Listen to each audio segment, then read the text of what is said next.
The thing look at her about being trying. invisible How is that it is quaint. not, as people who have never experienced it tend to assume, a passive condition.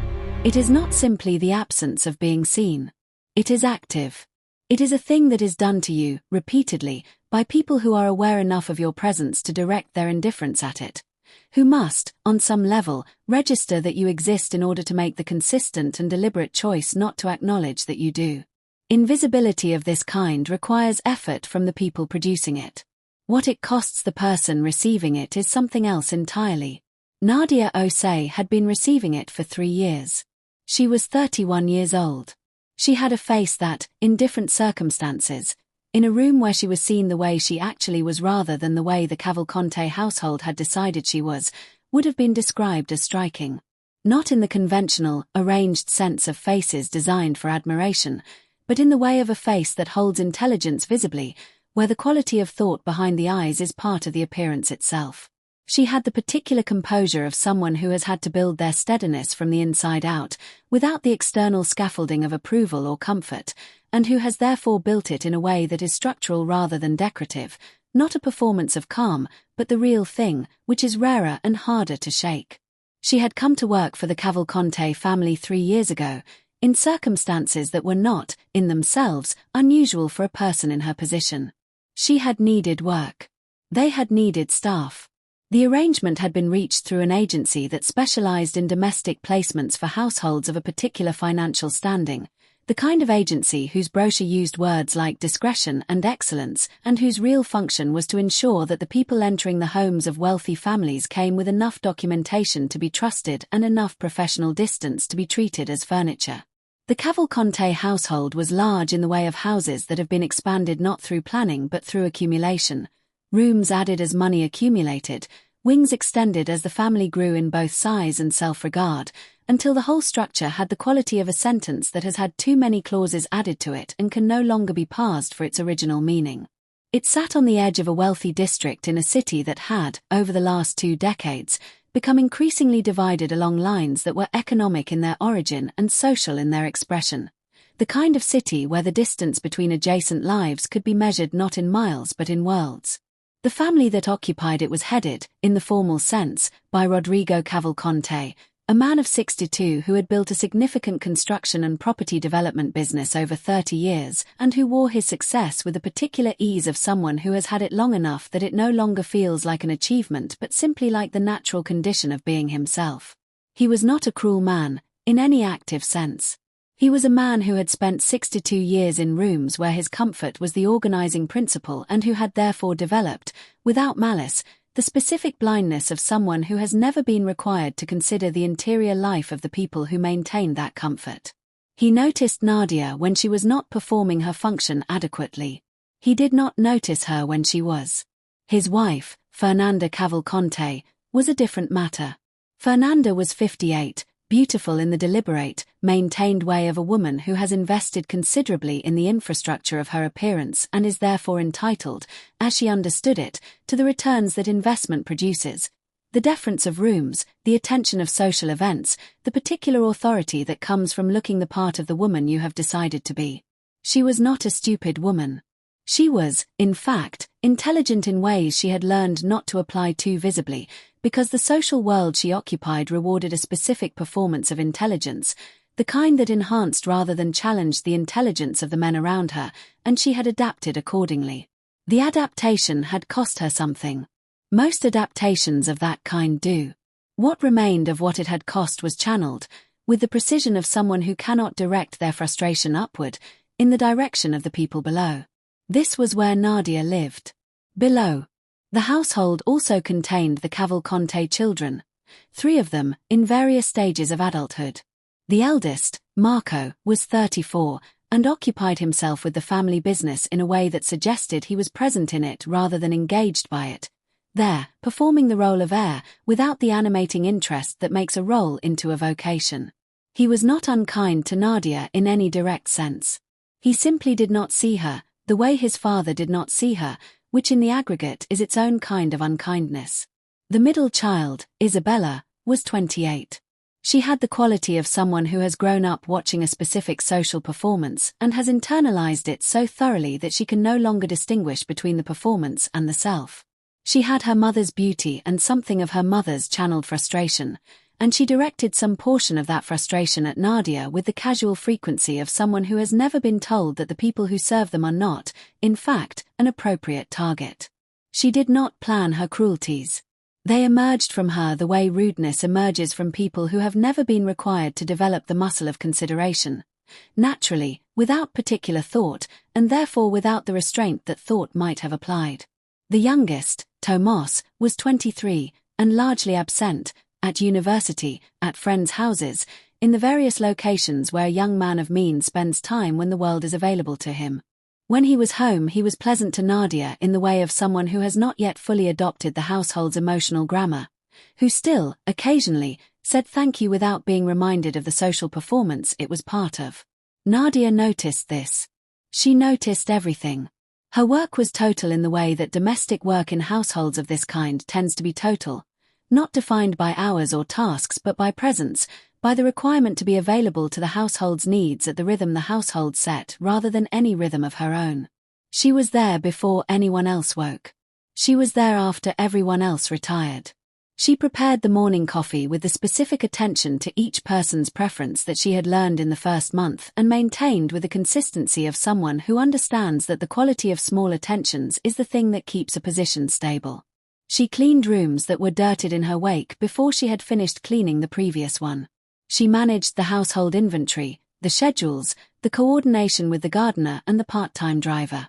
She did it all with the quiet thoroughness of someone who takes a pride in work that is independent of whether the work is acknowledged, because the pride is not for the acknowledger.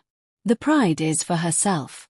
It is the only thing that, in 3 years of the Cavalcante household, has remained entirely hers. The humiliations had begun in the first month and had not stopped.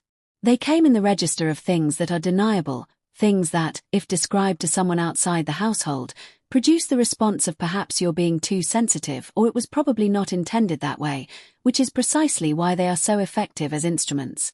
Not because they are subtle in their intention, anyone inside the room understands their intention perfectly, but because their deniability protects the person who deploys them from accountability and isolates the person who receives them from the sympathy that accountability would otherwise produce. Fernanda had a particular gift for them. There was the way she would find something to remark upon in Nadia's completed work that ensured the completion never stood as a completed thing. A glass that had a watermark, curtains that weren't quite straight, a table arrangement that was close but not quite right in a way that Fernanda would gesture at without specifying, leaving Nadia to adjust in multiple directions while Fernanda watched with the expression of someone waiting for an approximation to become acceptable. The adjustment was never the point. The point was the watching. There was the way she referred to Nadia in conversations held within Nadia's hearing as the girl, not because she had forgotten her name, which Nadia was certain she knew, but because names confer personhood and the girl confers a category, and the category was the communication. There was the way she would invite her friends to the house for lunches and afternoon gatherings and would, in Nadia's presence, describe the management of a household to those friends with the specific authority of a woman doing a very difficult job. The difficulty being the staff, always, their limitations, their requirements, the patience required to maintain any kind of standard in the face of their fundamental inadequacy. She never said Nadia's name in these conversations either. But Nadia was in the room, passing things, clearing things, and everyone in the room knew who the fundamental inadequacy belonged to.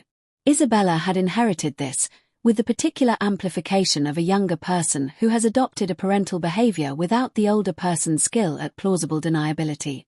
She was direct in ways her mother wasn't, direct in the specific way that passes for honesty but is actually just the indulgence of not bothering to curate. She would send a dish back to the kitchen if she decided she didn't want it anymore, with a comment attached that was addressed to no one and therefore to Nadia. She would change her mind about her requirements for the evening at a point that made the adjustment difficult and would note the difficulty of the adjustment as evidence of incompetence rather than as a consequence of her own lateness. She would look at Nadia sometimes with the particular look of a person who has something contemptuous to say and has decided, in a moment of restraint that she would like credit for, not to say it, which is, in its way, a more complete communication of the contempt than saying it would have been. Nadia absorbed all of it. She absorbed it not because she did not feel it.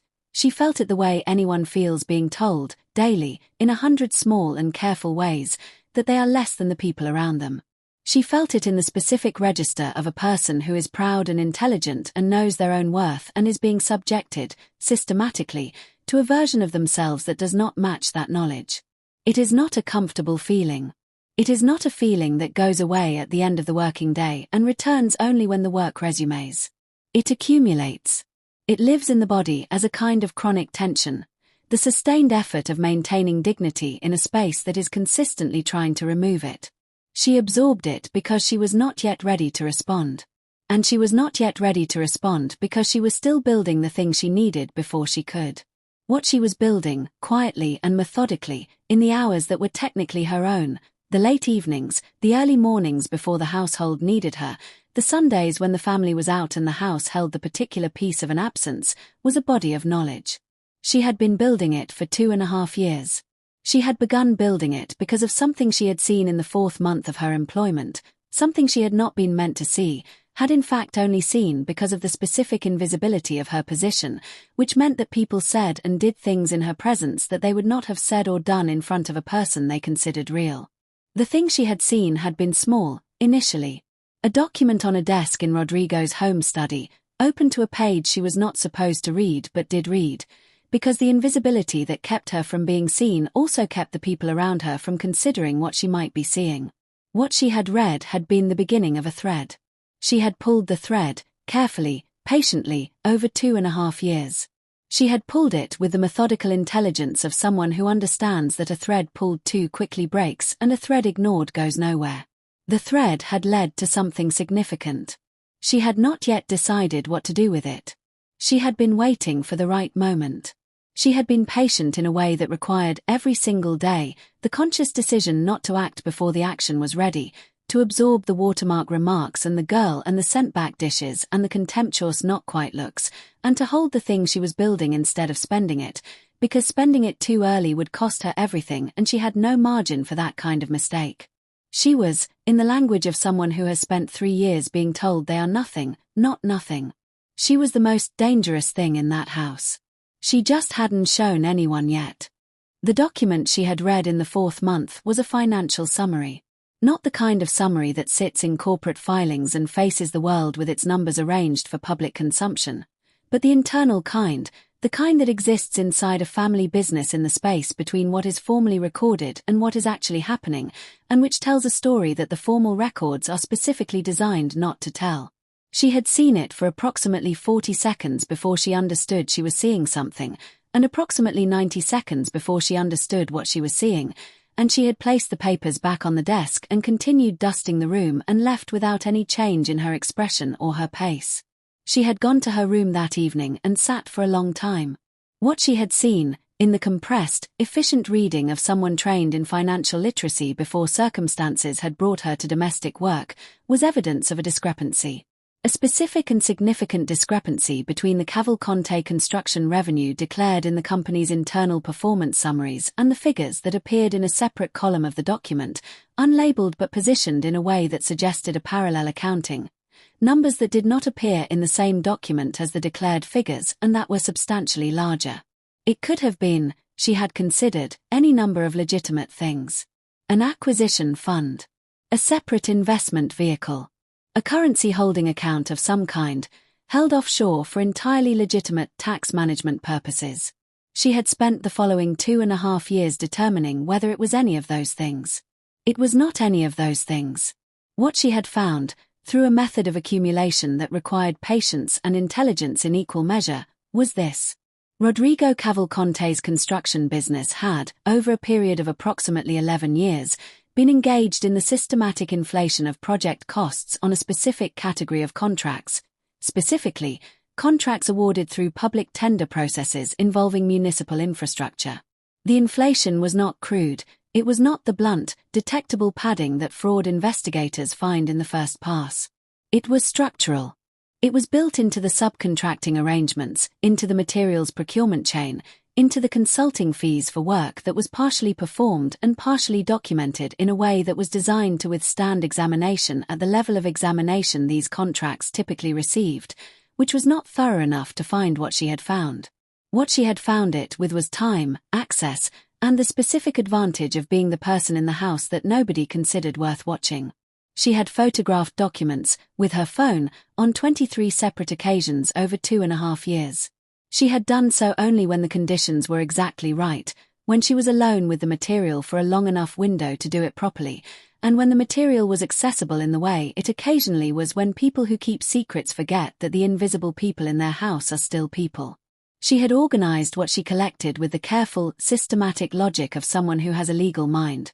She had studied law, 2 years of it, before the circumstances that had brought her here had ended that study, and the 2 years had not left her.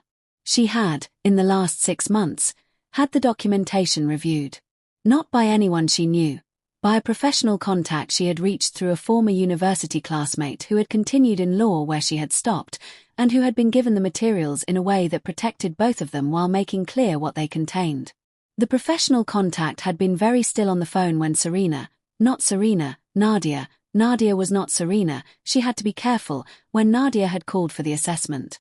This is, the contact had said, after a pause that lasted long enough to communicate its own weight, substantial. I know, Nadia said. Where did you? That's not something I'm going to discuss right now, Nadia said. Another pause. Okay, the contact said. Then here's what I can tell you. What you have, if it is what it appears to be, and it appears to be what it appears to be, represents a significant and sustained pattern of public contract fraud. We're talking about municipal funds. Public money. The kind of case that, if it reaches the right people, doesn't stay quiet. I know, Nadia said. What do you want to do with it? The contact asked. And Nadia had said, nothing yet. And the contact had said, when? And Nadia had said, I'll know. She had been waiting to know. The thing that told her was not dramatic in itself, it was small, as the things that break open long periods of restraint tend to be small, because restraint is not a wall that falls all at once but a threshold that is crossed by the accumulation of weight, and the final weight that crosses it is often unremarkable taken alone.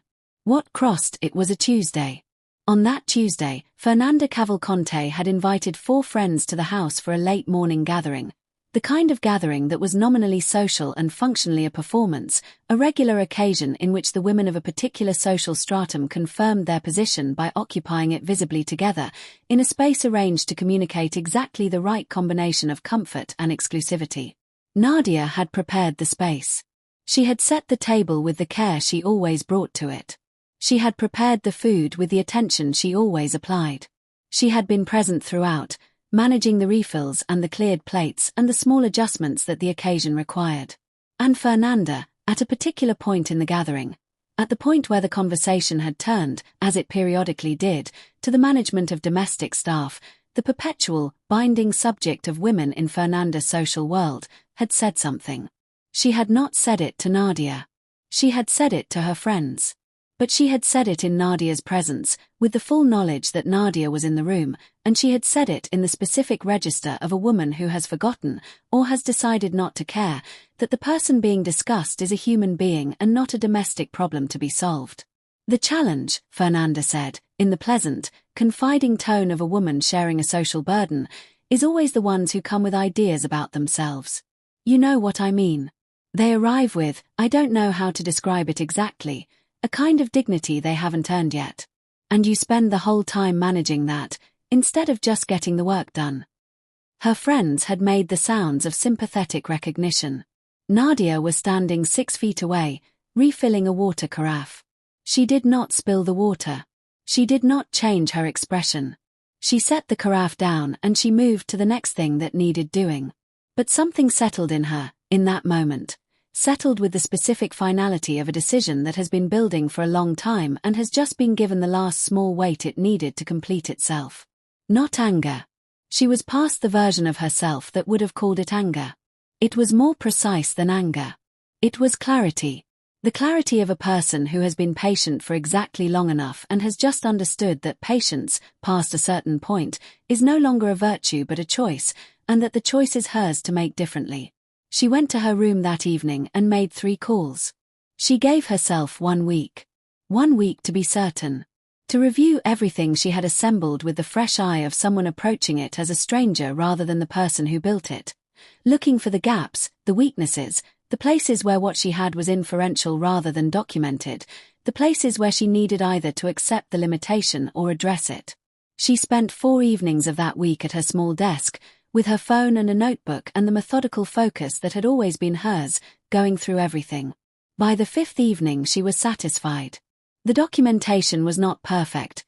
Documentation assembled over 2.5 years by a person without formal investigative resources is never perfect. But it was sufficient. Sufficient, her contact had confirmed, to constitute a referral to a financial crimes authority. Sufficient, her contact had said with the particular careful precision of a lawyer who knows the weight of words in this context, to open a serious investigation. The second thing she did in that week was write a letter. Not to a journalist, though she had considered it. Not to a regulatory body, though that was coming. She wrote it to the Cavalcanti family. To Rodrigo specifically, but in a form that she knew would reach all of them. Because she knew this household and she knew that anything addressed to Rodrigo that Fernanda considered to concern her would not remain in Rodrigo's possession for long. She wrote it with the care she brought to everything, drafting it 3 times before she arrived at the version that said exactly what she needed it to say, with exactly the weight she intended, without a word more and without a word less. It said, "Mr. Cavalcanti. My name is Nadia Osei. I have worked in your household for 3 years as a domestic employee. In that time I have also been, as a secondary occupation you were not aware of, a careful observer of certain aspects of your professional affairs that became visible to me through the access my position provided. I am writing to inform you that over the past 2.5 years I have assembled documentation relating to the financial practices of Cavalcanti Construction. Specifically, the systematic cost inflation applied to a category of public infrastructure contracts over a period of approximately 11 years. I have had this documentation reviewed by a legal professional, who has confirmed its significance and its sufficiency as a basis for a formal referral. I have not yet made that referral. I am giving you this letter not as a negotiation. I want to be clear about that, because I want no part of a transaction of that kind. I am giving you this letter because I believe you should hear, from me directly, in plain language, what is coming. Not because I owe you that courtesy, but because I was raised to behave with more honor than I have been shown, and I intend to continue that pattern regardless of the example set around me. I will be leaving your employment on Friday of this week. The referral will be submitted the following Monday. There is nothing in this letter that requires a response. There is nothing you can offer me that will change its contents. I wanted you to know my name before the end. I wanted you to remember that you knew it. Nadia Osei. She placed it in an envelope. She wrote his name on the front. She left it on his desk on a Wednesday morning while he was at the office, between the organized stacks of papers and the leather desk blotter, in a position where it would be found that evening and not before. Then she went back to work. She cleaned the kitchen. She prepared the lunch table. She moved through the house with the same quiet, thorough efficiency she had brought to it for 3 years, because the work deserved that, independent of everything else, and she was not a person who abandoned their standards because of what was coming. She did not tell anyone what she had done. She waited.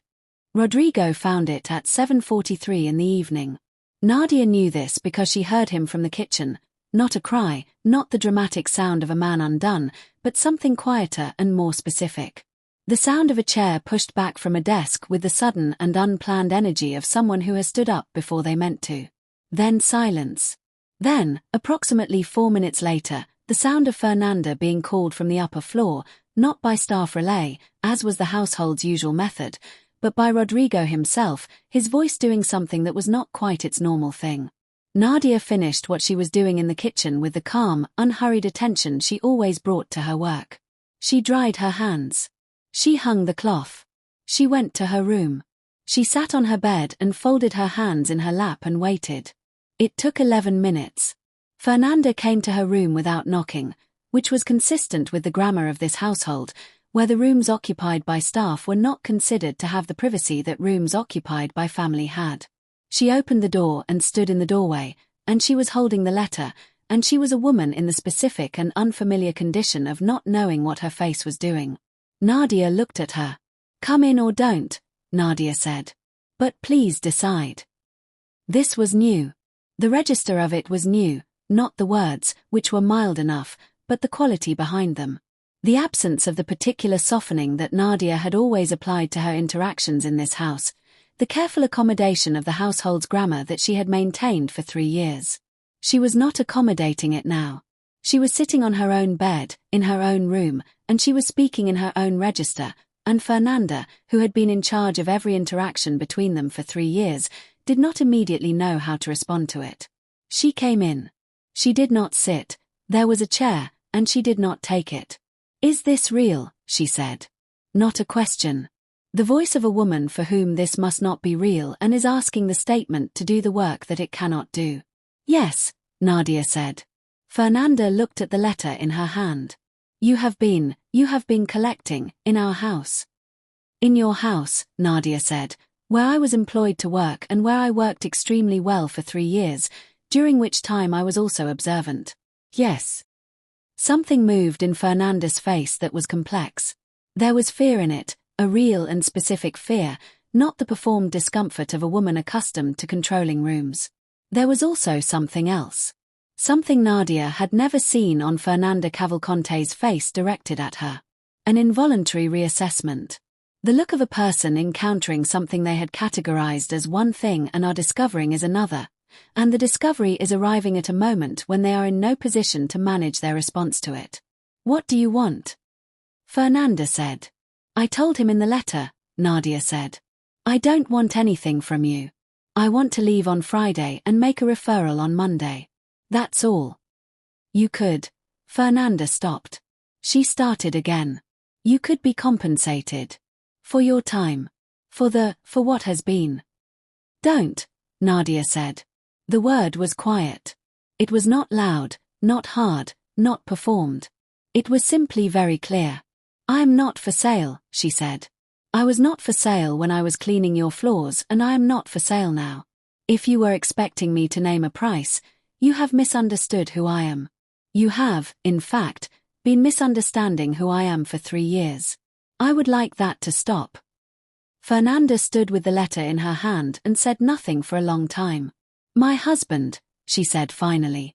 "My family." "I know," Nadia said. She said it without softness and without cruelty, the voice of a woman who knows what she is doing and has made her peace with its weight. "I have thought about that. For a long time, I have thought about it. And what I have concluded is this: the people whose money funded those public contracts, the money that was inflated and directed elsewhere, those people also have families. They also have lives that depend on things working honestly. The roads were not built to standard. The foundations were not completed to specification. I have seen the documentation of what was actually delivered against what was paid for. People are living inside that gap. I am not able to weigh your family's comfort against their safety and find your side heavier. I am sorry for what this will cost you. I am genuinely sorry. But I am not able to choose differently." Fernanda left the room without speaking again. Nadia heard her footsteps down the corridor. Heard the sound of a door closing harder than it needed to. She sat for another moment in the quiet of her room. Then she took a breath, and she was okay. She was the particular kind of okay that comes not from things being good but from having done the thing that is consistent with the person you are, and having done it in the way that person would do it, and having no part of you left behind in the compromise. Marco came to her room an hour later. He was, for the first time in 3 years, uncertain. Not aggressive, she had been prepared for aggression and had not gotten it, which told her something about Marco that she filed away without using. Uncertain. He stood in the doorway the way his mother had stood in the doorway, and she saw in him, beneath the architecture of the man he had performed for 3 years, something younger. A person who is discovering that the world he was raised inside has edges his raising did not prepare him for. "My father wants to speak with you," he said. "In his study." She looked at Marco for a long moment. She looked at him with the specific quality of attention she had spent 3 years not being allowed to direct at any member of this family. Fully, directly, without the studied cast-downward deference that the household's grammar had required. "No," she said. Marco blinked. "I have said everything I need to say in the letter," she said. "If he wants to respond to it, he can respond to it in writing. I'm not going to his study." Marco stood for a moment longer, and she could see him in the specific position of a person who has been given a task and has encountered an obstacle they did not expect in a form they do not have the tools to navigate, because the obstacle is a person saying no in a way that makes negotiation feel wrong rather than merely difficult. He left. She did not sleep easily that night. She was not afraid. She had been clear-eyed about what she was doing, and she was not going to permit herself the revisionism of pretending it was uncomplicated. It was complicated. She had spent 3 years in this house. She had built rhythms here, and routines, and the specific knowledge of a place that accumulates in a person whether they intend it to or not. She was leaving all of that. She was also setting something in motion that would have consequences she could not fully see or control. She was doing the right thing. She was also doing a hard thing. Both of those were true simultaneously, and she let them both be true, and she lay in the dark and let the weight of the week ahead be what it was. Thursday was the day that Tomas came home. He had not been expected. He had been at university, scheduled to return the following weekend. He arrived on Thursday afternoon to a household that was running, outwardly, with the surface smoothness that the Cavalcante household always maintained, because Fernanda Cavalcante would not have permitted visible disorder in her home under any circumstances, including the circumstance of everything being reorganized beneath the surface. He found Nadia in the laundry room, folding linens with the same methodical attention she brought to everything, and he stood in the doorway in the particular way of someone who has been told something and is encountering the person the something is about and is processing the gap between the information and the person. "Is it true?" he said. She looked up. She looked at him directly, with the directness she was now extending to everyone in this house. "Which part?" she said. "All of it," he said. "Yes," she said. He was quiet for a moment. "The contract fraud," he said. How long have you been?" 2.5 years, she said. He processed this. "And the rest," he said.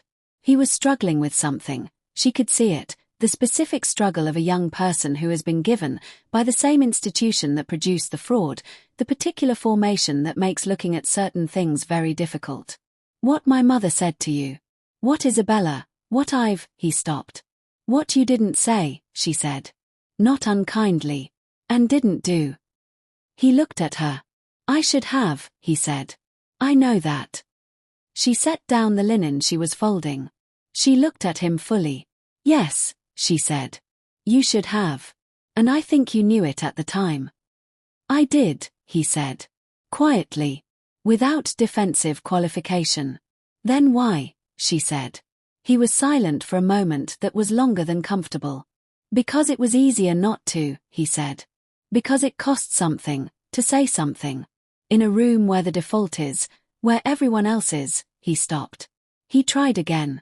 "I chose the easier thing. Every time." "Yes," she said. She let it sit. "I'm sorry," he said. She looked at him. The apology was real, she could tell. She had spent 3 years in proximity to language designed to communicate things it did not mean, and she could, by now, identify the real thing with a reasonable degree of accuracy. This was the real thing. "I accept that," she said. He nodded. He was still in the doorway. "What will happen to my father?" he said. "I don't know exactly," she said. "That will depend on the investigation. On the scope of what they find. On decisions that will be made by people other than me. But it will be serious." "Yes," she said. He nodded again. She could see him absorbing it, the full weight of it, the particular weight that falls on the children of people whose choices have consequences they didn't choose. Did you come here knowing?" he said. "Or did you find it?" "I found it," she said. "I came here because I needed work. What I found because I was here, and because I pay attention, and because the people in this house had decided I wasn't worth watching." Something moved in his face at that. He said. That's the part of this that I keep. He stopped. What? She said. You were here, he said. The whole time. You were doing your work, and being treated the way you were treated, and the whole time he searched for the word. Entirely yourself. Beneath all of it. It didn't take anything from you. Did it? She thought about this question with the seriousness it deserved. It took things, she said. 3 years is a long time to be told you're invisible. It costs something. Don't let anyone tell you it doesn't. She paused. But it didn't take what matters. And I think the reason it didn't is that I always knew the difference between what they were seeing and what was actually there. They made a mistake when they underestimated me. But I never made the mistake of believing them. He stood in the doorway for another moment. Then he moved, came into the room, pulled out the small stool from under the shelf where she kept the ironing supplies, and sat down on it in a way that was not the posture of a cavalcante in their own house but the posture of someone who is in a room and wants to be in it. Can I tell you something? He said.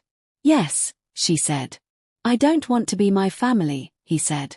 The version of my family that, I want to be a different version of this. I don't know if that's possible from inside it, but It's possible, she said. She picked up the linen again and continued folding it. But you have to make the harder choice consistently. Not once. Not when it's visible enough that the choice costs you nothing socially. Consistently. In the rooms where it costs something. I know, he said. Do you? She said. Not unkindly.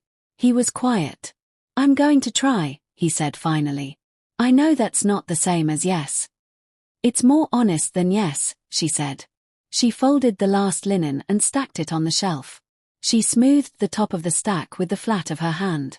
I'm leaving tomorrow, she said. I know, he said. She nodded. She picked up the laundry basket. Thank you, he said. I don't know exactly what for. For being who you are in this house, even when this house made it very difficult. She looked at him one more time. Take care of yourself, Tomas, she said. She left the room. She left on Friday morning. She carried the same things she had arrived with, the trunk, the books, the careful and portable economy of a person who has learned not to accumulate more than they can move with. She made her bed before she left. She left the kitchen in the condition she would have wanted to find it. She was not performing anything for anyone who might be watching. She was doing it because she was the person who did it, and she was still that person on the way out of the door. Rodrigo was in the hallway when she came through with her bag. He was standing in the hallway with the bearing of a man who has prepared something to say and is no longer certain that the preparation was adequate.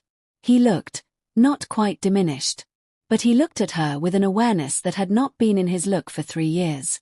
The awareness of a person in the presence of someone real. Nadia, he said.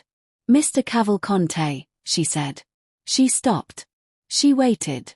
I want you to know, he started. He stopped. He tried again. I know that whatever you do from here, that's your right. I know that. She looked at him. I know you know that, she said.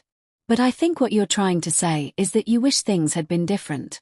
And I'm going to save us both some time and tell you that I also wish things had been different. Not for your sake, for mine. I would have preferred to work in a house that saw me. But this is the house I worked in, and this is the work I did, and I'm leaving with everything I came with and considerably more besides. He had nothing to say to this. She nodded at him, not a bow, not a courtesy that cost her anything she was not prepared to spend, but the simple acknowledgement of a person to another person in a shared space. She walked out. The referral was submitted on Monday morning, as she had said it would be. She submitted it with the documentation, organized precisely, referenced clearly, accompanied by a written summary that her legal contact had helped her structure in the form most useful to the investigators who would receive it. The investigation opened within the month. What it found was, in the accounting of the investigators who handled it, more than the initial referral had indicated, which is often the way of investigations that begin with one thread and find, upon pulling it, that the thread is connected to other threads in ways the person who found the first thread did not know. The scope of the irregularities in the Cavalcante construction contracts extended further than the 11 years Nadia had documented. There were additional companies involved. There were additional individuals. The consequences were significant. Rodrigo Cavalcante did not go without a fight. Men of his position and resource rarely do, and the legal process is long and technical and allows for many stages of challenge. But the documentation was what the documentation was, and it did not change under examination. Nadia did not follow the case with the attention of someone who needs the verdict for herself. She had done what she had done. The outcome of the process was in the hands of the people whose job the process was. She had her own things to attend to. She had, in the weeks after leaving the Cavalcante house, made 2 phone calls that she had been putting off until she was in a position to make them from solid ground. The first was to a former professor from her interrupted law studies, a woman who had told Nadia, at the end of her 2nd year, that she was one of the more analytically precise students she had encountered in 20 years of teaching, and who had said this with the specific, quiet weight of someone who was not in the habit of saying things they did not mean. She had told the professor, in brief and honest terms, what had happened in the intervening years. The professor had listened without interruption. At the end she had said, "There are pathways back. If you want them." Nadia wanted them. The second call was to Tomas. She did not call him to ask for anything. She called him because he had sat on a stool in the laundry room and said something honest, and she had decided that honesty deserved acknowledgement across the distance that was now between them. He answered on the second ring. "I wanted to say," she said, "that I meant what I said about it being possible. To be a different version." "I know," he said. "I also wanted to say," she said, "that the version I saw in that room, on the stool, being honest about the easier thing, that version is worth keeping." A pause. "I'm trying," he said. "I know," she said. She returned to law. It took time. The path back is longer than the original path and contains more detours, because life is not a road that offers you the same entry point twice, only different ones with different views of the same destination. She was patient with it. She was, by now, extraordinarily practiced at patience applied in the right direction. She graduated 4 years later. She did not immediately join a firm. She opened a small, focused practice that handled, among other things, cases involving labor rights violations and the specific, often invisible category of harm done to people whose position in their workplace makes them difficult to see and therefore easy to damage. She was very good at finding those cases. She had, after all, been practicing the skill of seeing invisible things for years. She did not forget the Cavalcante house. She carried it the way she had always carried difficult things, not as a wound she kept reopening, but as information she had been given about the world, expensive information that she had paid for with 3 years of her dignity and that she intended, now and going forward, to spend wisely. On the wall of her office she kept nothing decorative. She kept one thing, a single framed card that she had made herself, on which she had written 4 words in her own handwriting. The words were, "She was not nothing." She looked at it on the mornings when the cases were hard and the progress was slow and the world seemed structured, as it sometimes does, to protect the people who have always been protected and leave unattended the people who have always had to protect themselves. She looked at it and she remembered, they had gotten that wrong. Every single one of them. They had looked at her and seen nothing, and she had been, behind the nothing they saw, every single thing she had ever been. And that was the thing they could not take. No matter how many Tuesday mornings, no matter how many the girl, no matter how many watermark remarks or sent back dishes or contemptuous not quite looks. They could not take what they could not see. And they had never been able to see her. Which was, in the end, their loss. And her advantage. If Nadia's story stayed with you, subscribe to Acts of Hope by Zach. And ring the notification bell. Tell us in the comments, which moment hit you hardest? Acts of Hope by Zach, where every story reminds us what really matters. God bless you all. Love. Secrets. Betrayal. Truth.